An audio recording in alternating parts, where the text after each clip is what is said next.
안녕하세요. 박용덕입니다. 2024년 제35회 공인중개사 시험 대비 기출 보객이 27회 17번 문제입니다.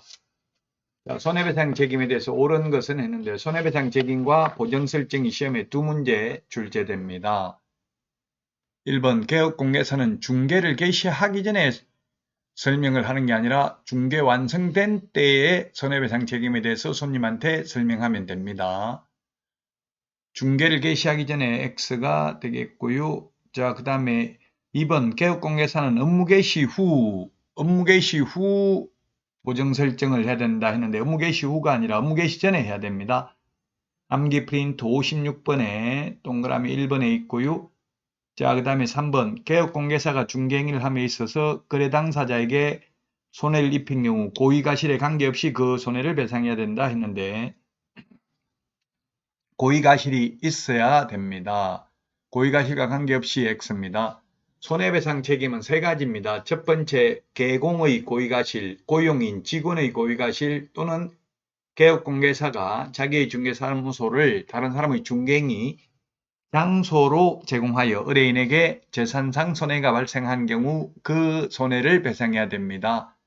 자, 폐업하면 5년간이 아니라 3년간 회수할 수 없습니다. 암기 프린트 46번에 10번, 11번에 있습니다. 암기 프린트는 네이버 카페 박용덕 박사의 부동산 여행에서 다운로드 받을 수 있습니다.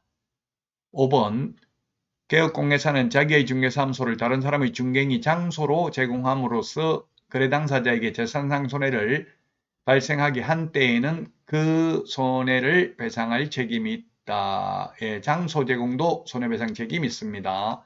손해배상 요건은 세 가지라고 했죠. 개공의 고의가실, 고용인의 고의가실 또는 다른 사람의 중개행위 장소 세 가지를 원인으로 의뢰인에게 재산상 손해가 발생한 경우 그 손해를 배상할 책임이 있다. 손해 입은 전액을 다 배상해야 되고 보정 설정 한도액 범위 내에서만 배상 책임이 있는 것은 아니다.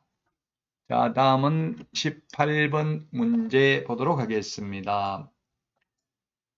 가태료부가 징수권자로 틀린 것입니다. 이것도 시험에 잘 출제되고 있죠.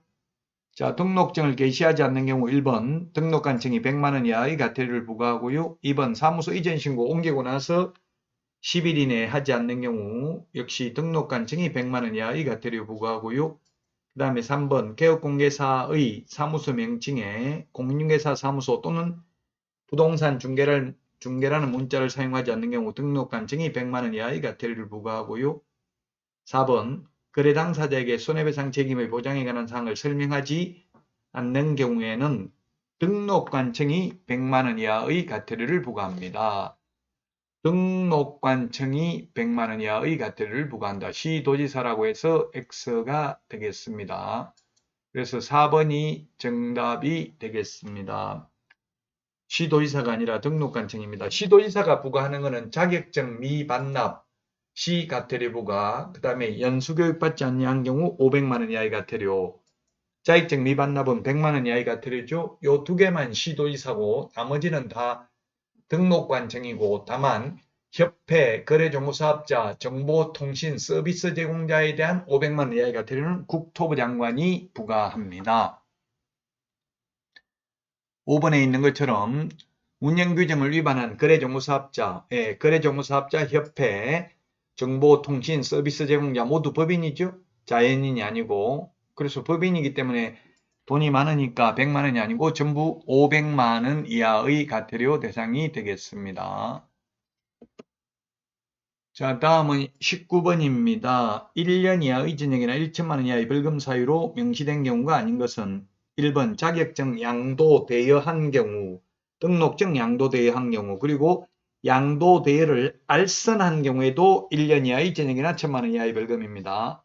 3번 이중등록 1년에 1천만원이죠. 이중등록, 이중소속, 이중사무소, 뜻다방 전부 1년에 1천만원이고요.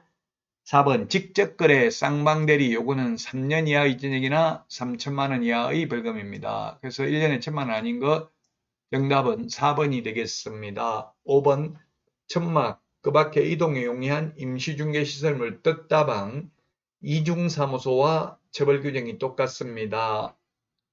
1년 이하의 징역이나 1천만 원 이하의 벌금에 해당되겠습니다. 자, 다음은 20번입니다. 20번. 교육에 대해서 옳은 것입니다. 1번. 분사무소 책임자 되고자 하는 자는 고용일 신고일 전 1년 이내에 시도지사가 실시하는 연수교육을 받아야 된다 했는데 실무교육을 받아야 됩니다.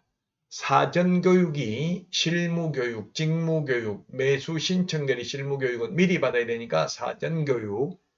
사후에 받는 교육은 현업에 종사하는 분들이 받는 교육은 2년마다 연수교육 받아야 되죠. 개공, 소공은 연수교육 받아야 되고요. 그리고 개업공개사 등에 대해서 거래사고 예방교육을 실시할 수 있습니다.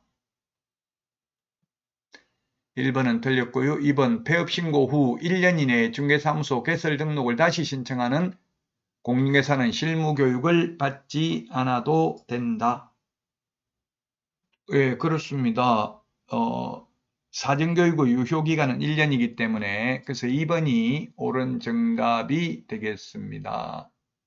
자, 그 다음에 3번입니다. 시도지사는 연수교육을 실시하는 경우 실무교육 또는 연수교육을 받은 후 2년이 되기 1개월이 아니라 2개월 전까지 통지해야 됩니다. 2개월 전까지 통지해야 된다.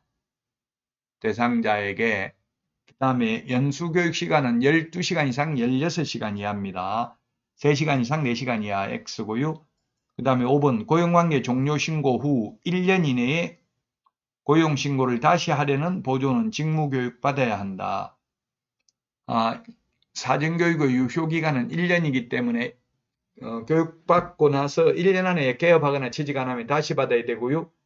그만두고 나서 1년 이내에 다시 취직하거나 개업할 것 같으면 사전교육은 안 받아도 됩니다. 사전교육이 중개 실무교육, 직무교육, 매수 신청대리 실무교육 요 세 개는 사전교육이고요. 연수교육, 거래사고 예방교육은 사후교육입니다. 교육 5가지 중에서 우리 암기 프린터는 53번에 있죠?